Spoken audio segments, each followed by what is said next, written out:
I remember that term DueDil from my old days in the banking world. I'm Right. sure you know it. And the guys in M&A, I was always in trading, and my M&A guys would always just use the DueDil.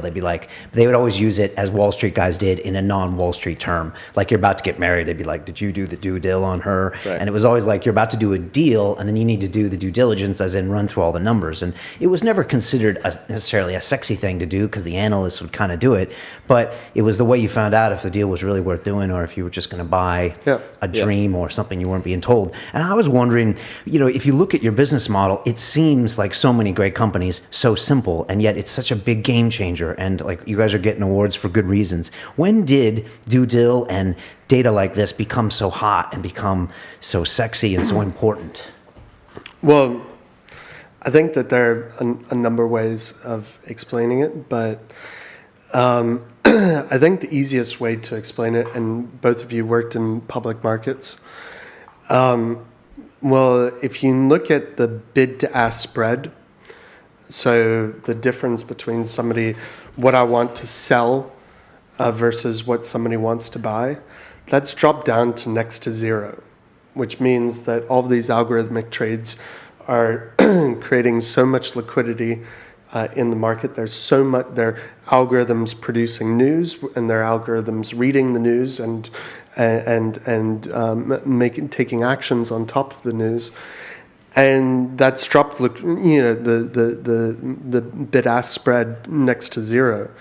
And that means that there's so much information, there's no information. If information is surprise, if information is the difference between the ones and the zero, the context, that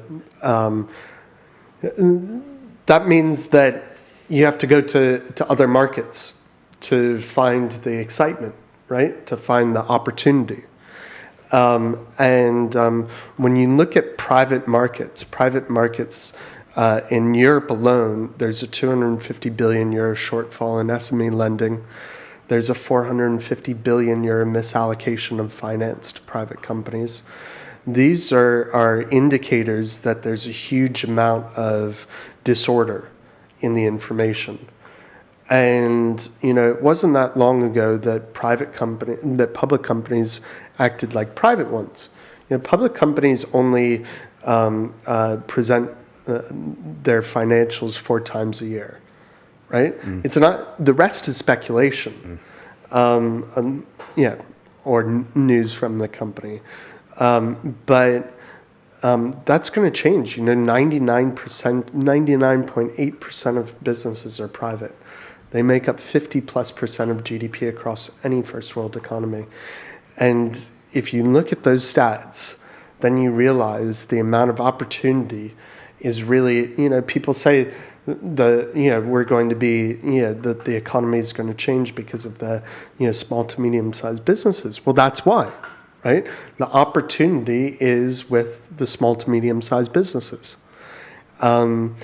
There's been a huge trend of private companies acting like public ones, and with the likes of AngelList and Cedars, or Funding Circle and what have you. Just as there's a huge trend of for the last sort of 10 years of individuals acting like companies, and that's just organizing the disorder of information.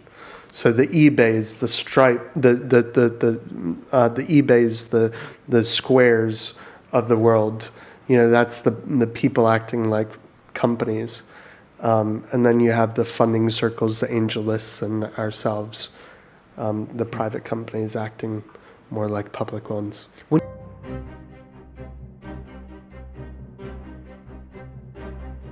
How can anybody sign up, publish an event, and start selling tickets in a matter of minutes?